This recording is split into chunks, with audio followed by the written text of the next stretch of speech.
Howdy there, Internet people. It's Bo again. Sergeant Hellis, Officer Jimenez, Deputy Marshal White, Officer Edgar Flores, Officer Michael Smith. Not the cops you thought I was going to talk about, is it? I didn't want to talk about any of this, to be honest. I was told I was avoiding the subject because it didn't fit my narrative.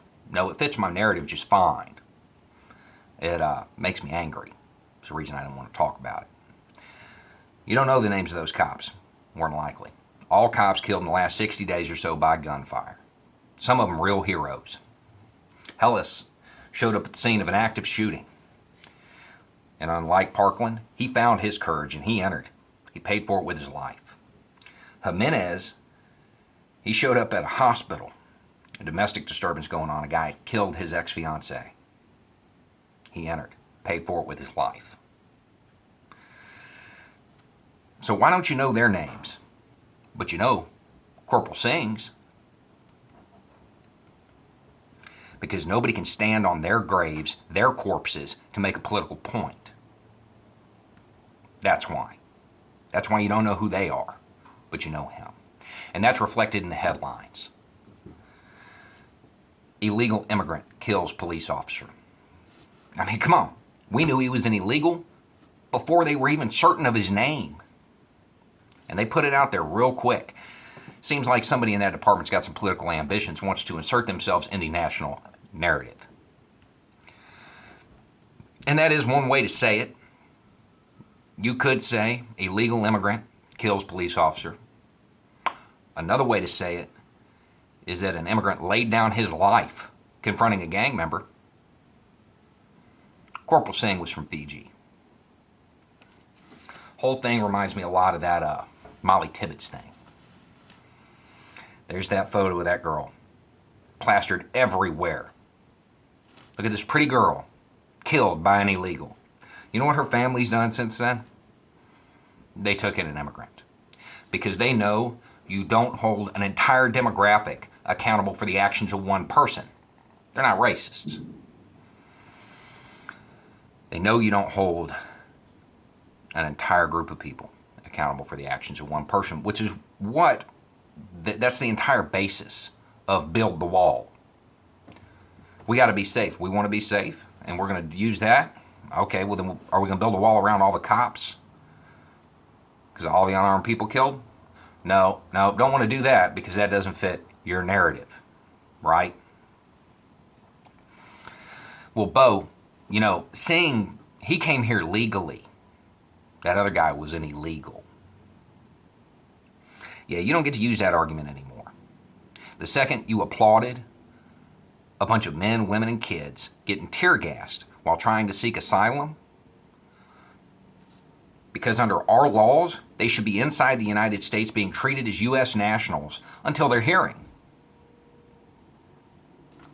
You don't care about the law. You don't even know what it is. I mean, I see that all the time in the comments section. It's hilarious. And then, you know, people, it's not about race. And the same people that say that share studies from FAIR or CIS, not USCIS. It's just made to kind of confuse you. CIS, or Numbers USA. FAIR was founded by John Tanton.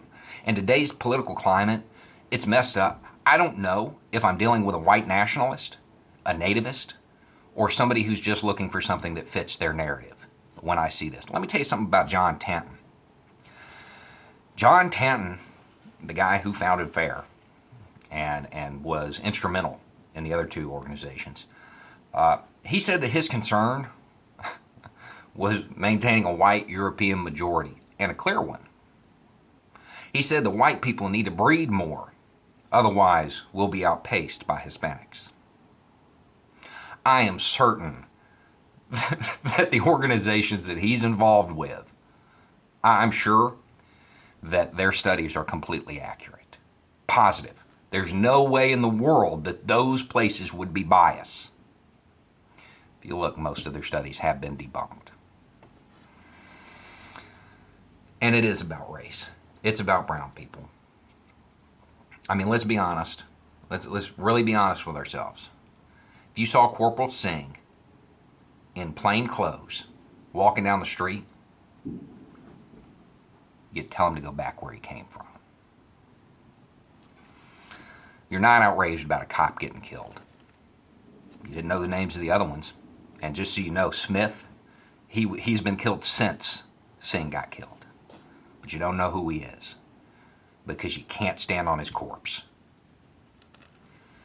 Reminds me a lot of Benghazi, too. What happened in Benghazi? The reality of it.